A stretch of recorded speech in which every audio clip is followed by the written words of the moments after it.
Yo, what's going on, everybody? Happy Monday. I hope you enjoyed the very interesting grind that Season 3, Chapter 1 has become, and it's Labor Day. So I hope you are off today and enjoying whatever it is you're doing that is not work.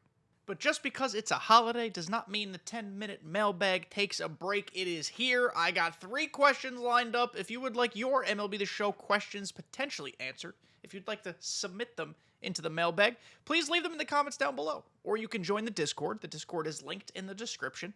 And there's a dedicated channel just for this particular video series right all up in that Discord. So join there and have a blast.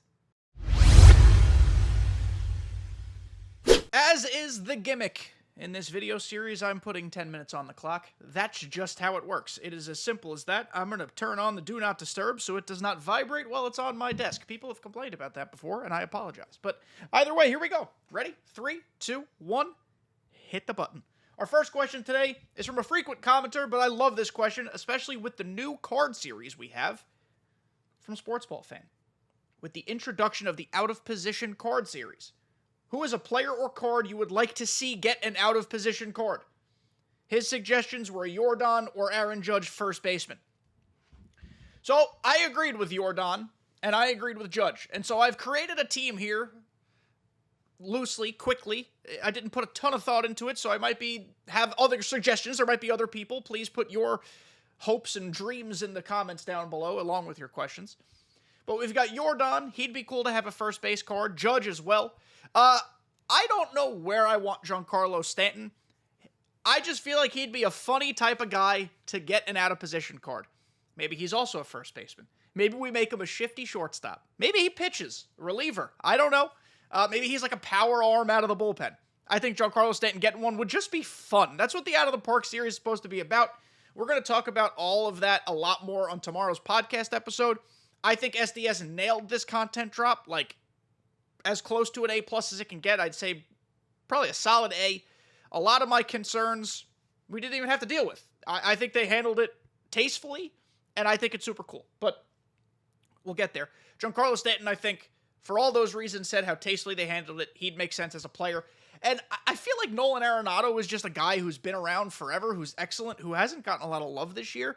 Maybe we can get this guy a cool card. Maybe he's a pitcher as well. Maybe he plays outfield. I don't know. Maybe he catches.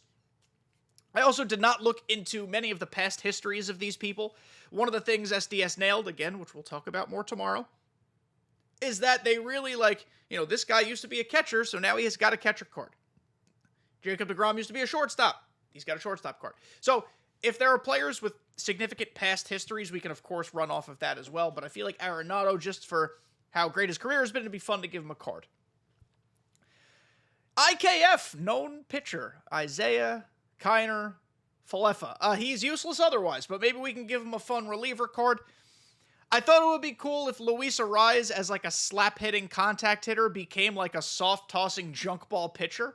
Just kind of thought the parallels were there. Thought it would be fun. Similar, I had to highlight him here because my face is covering him, but similar to Arenado, Carlos Santana's a cool dude who's been around the block. I feel like he's pitched before, maybe too. I could be making that up. Carlos Santana would be a lot of fun. I picture Gary Sheffield as like just this flame-throwing reliever because Sheffield may not have ever been the best fielder on any team he played on. Nay, he played many positions, most of them poorly. However, the one thing this man had was a frickin' bazooka attached to his right shoulder. This guy had a cannon for an arm. So that'd be cool. And then Jorge Posada, it'd be fun if they actually just gave him a second base card. Screw catcher, just made him a second baseman. Also, a lot of former catchers either pitched growing up or have the strong enough arms to pitch, so he could also get a pitcher card.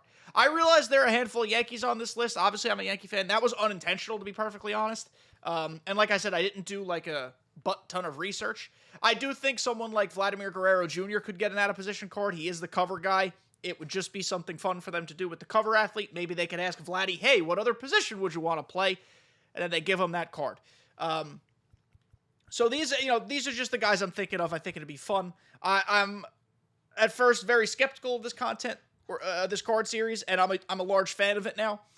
I like how it's going to be self-contained into Team Affinity Season 3 and probably be phased out pretty early in terms of like how it's wholesale taken over.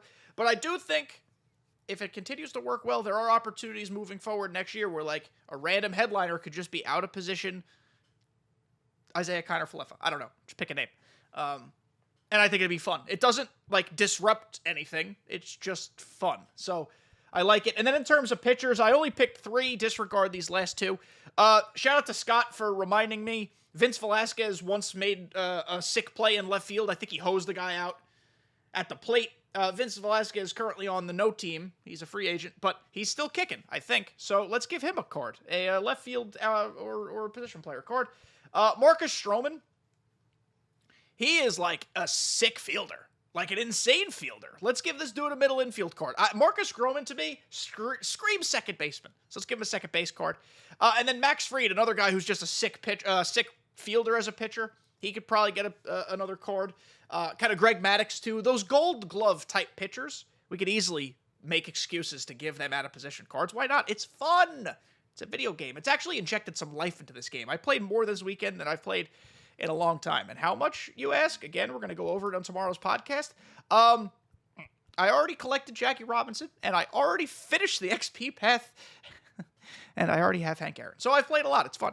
But thank you, Sports Ball Fan, for your question, and we're going to move on to this next one here.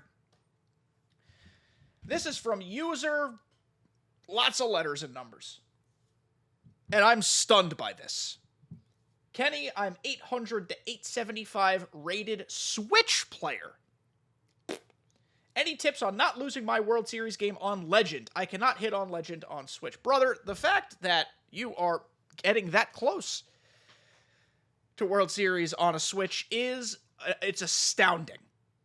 It is, in my opinion, one of the most impressive things I've heard somebody say that they've been able to do on this game, maybe ever.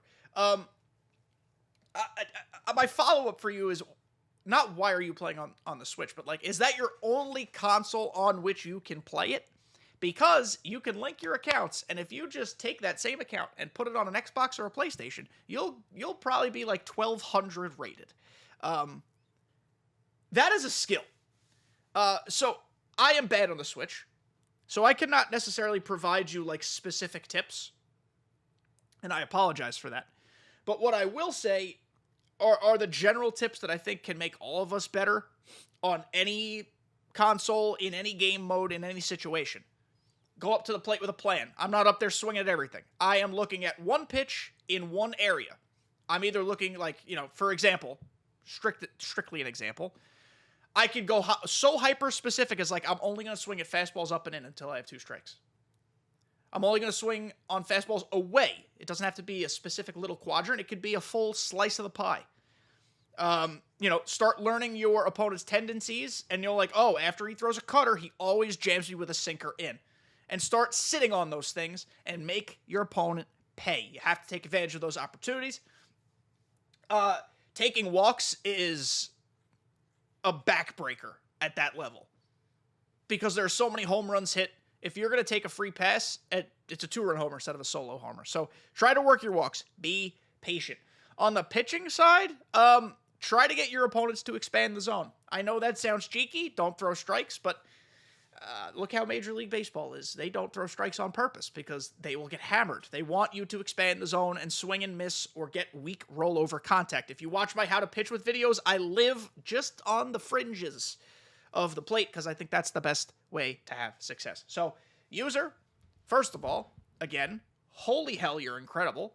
Second of all, try those tips. And third of all, please keep us posted on your progress, because I'd love to see if you make World Series on the Switch. I know you're not the only person on Earth to get close or do it, but I'd still like to follow your progress. So thank you for being here. Our final question today comes from down the line, our buddy. Do you think that SDS will bring out the postseason cards after the rounds are done, or drop them as it happens? I miss how it used to be, so I was confused why they even changed the format. So, if you're unaware of what Mike is talking about, down the line is Mike.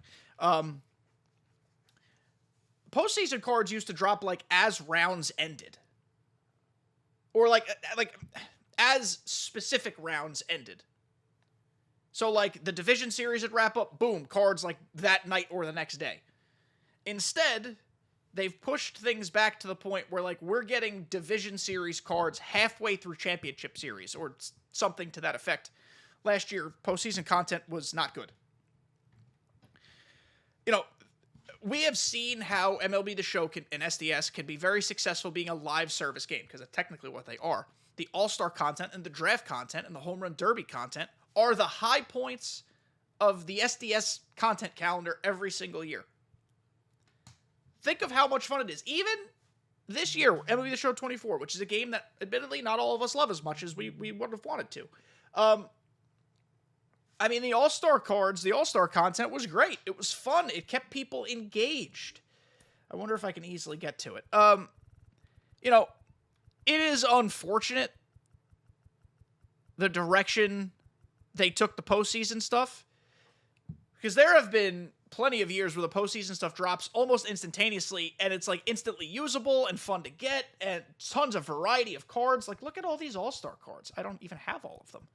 But, like, you know, live card. The Jarren Duran's an incredible card, as is the Juan Soto. Like, plenty of opportunities to do this the right way.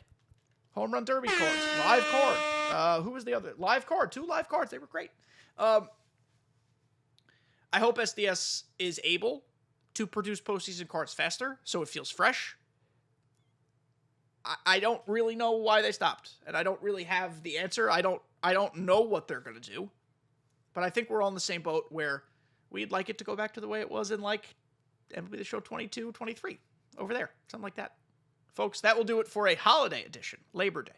10-minute mailbag. I hope you guys enjoy the day off, and then subsequently the shortened work week if you work a Monday to Friday. Thank you guys, of course, for making it to the end.